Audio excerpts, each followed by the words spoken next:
I struggled with what I wanted to start off with, the Cardinals or the Suns, because truly there is it was almost perfect for the Arizona Cardinals, what I was talking about yesterday, reckless versus aggressive. But then you see what the Suns are doing.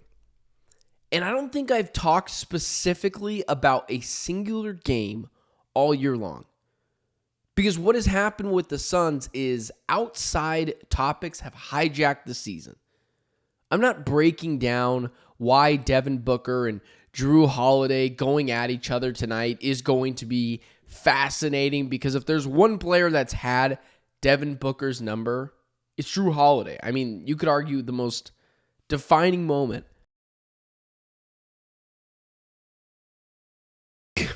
of Devin Booker's career was in the NBA Finals, where Drew Holiday is stripping him and they're heading down the floor. Giannis Antetokounmpo's dunking the ball, and that's the NBA Finals series.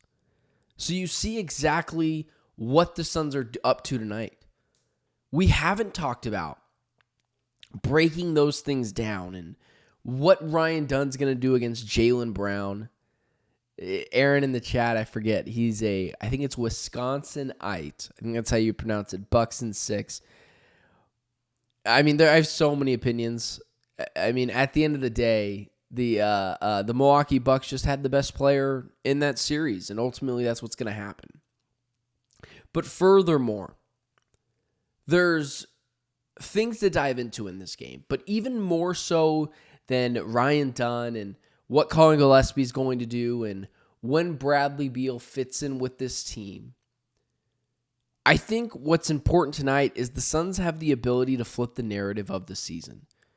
But they can't do it by a close loss to the Celtics. It can't be 105 to 104, and the Suns, by golly, just gave it their all. They've got to win tonight. They've just got to win tonight. And what that looks like is you don't need to beat up on them, but just get the W. And with no Jason Tatum tonight, it doesn't mess up their identity of who they are, and that is chucking up 53s a night. But this is a big game. This is what's going to make people buy back into the Suns. I'll keep my word that I don't know if the Suns, the Suns can't win a championship. They just, as currently constructed, it's just tough for Colin Gillespie to be that guy and come out and be the starter for an NBA championship team. That's just too tough to ask. But what the Suns can do is change the narrative, and potentially in the offseason, we aren't talking about trading Kevin Durant.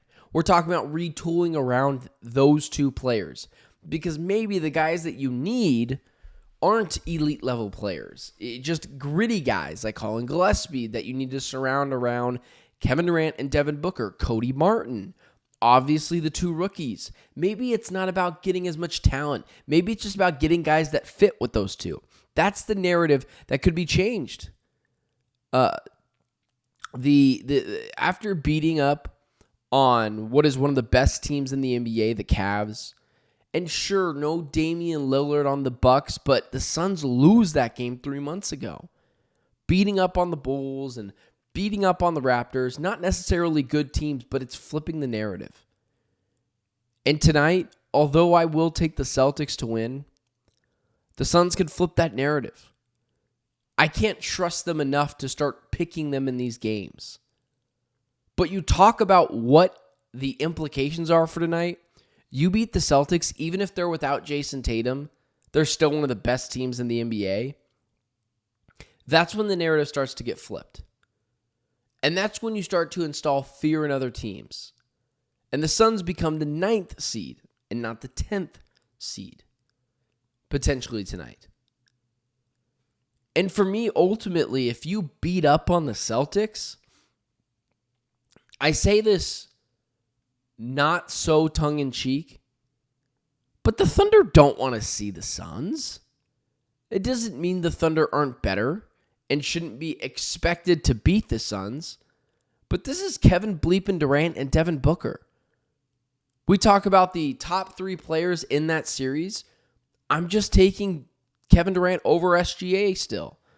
I couldn't care less about what it looks like right now. There's no world where anyone, I think sanely, picks SGA over a top 10 basketball player of all time. It doesn't mean the Thunder wouldn't win that series, but it installs fear in them. And you talk about bringing Devin Booker into the fold, bringing Kevin Durant in the fold, beating the Celtics, that changes people's mind on the direction of this season. And it's a big game. We haven't talked about that. What the Suns have to do tonight, we talked about this a bit last night on Locked On Phoenix Suns. You can't just give away the ball. The Suns' ability to turn over the ball is, maybe the best in the NBA. But you talk about some of the guys that they have, Kristaps Porzingis, Jaylen Brown, whoever it is, this, that, and the other. Those guys will rain threes. Peyton Pritchard off the bench. Hauser at times could hit the occasional three. You got to chase those guys off the line or make things difficult. And at the end of the day, even if you do all that, they are going to get theirs. What cannot happen is turning over the basketball to the opposing team and giving them free buckets on top of that. It's very similar to football with the Chiefs and Tyreek Hill. They're going to score. Don't give them cheap touchdowns over the top of Tyreek Hill. There's no Jason Tatum tonight. You don't got to worry about him dropping his occasional 45 burger. Ryan Dunn's got a tall task. Ryan Dunn at his peak is Jaylen Brown. Now, will Ryan Dunn ever reach that peak? I don't know. But he is what Jaylen Brown would have been. And so, in 4 or 5 years, that's what his peak is. Will he ever reach it? I don't know, but that's what it is. So it'll be fun tonight to see the Spider-Man meme between those two guys going at it, because Jaylen Brown, where Ryan Dunn is now as a rookie, I don't think that they're that far off from when both guys were rookies. And I think that's what Ryan Dunn is trying to reach, that pinnacle of being Jaylen Brown. And he's going to have the task of shutting down Brown tonight, who is a former Finals MVP, Eastern Conference Finals MVP, and he's got to step up to the task. We haven't talked about these games in depth before because there hasn't been a reason to do so. They haven't given me a reason to do so. But if they win this game tonight, this is what's going to be more expected. We're not going to talk about, where's Kevin Durant going to go in the offseason? We're not going to talk about, Ryan Dunn, is he going to figure it out ever? Is he going to get off the bench? We're not going to talk about those things. We're going to start talking about games. And listen, it's not impossible and it's not over at this point for the Suns to make a run. Is it likely? No. But could the narrative be changed? Yes. And I talk all this stuff, right? I say everything. I still think the Celtics win tonight because the narrative hasn't been changed for the Suns season yet. But if the Suns come out with a win, that's when I start to give them more credit to beat these other teams. Overall, this team, expectations change. I don't expect them to win tonight. But if they do win this game, that is when things start to change and I start giving them more credit. And then the Devin Booker side of things, Drew Holiday's coming into town. That is a guy that has owned Devin Booker his entire career. What better way for our confidence-wise is better for Devin Booker to come in and have a really good game? And again, here's what I know for this team. Booker and Durant both have to be awesome.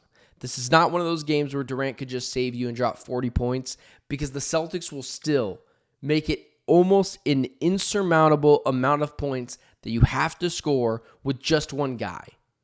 They're that good. And if the Suns come out and win this game, then we're talking about a different season. And that's where it's at.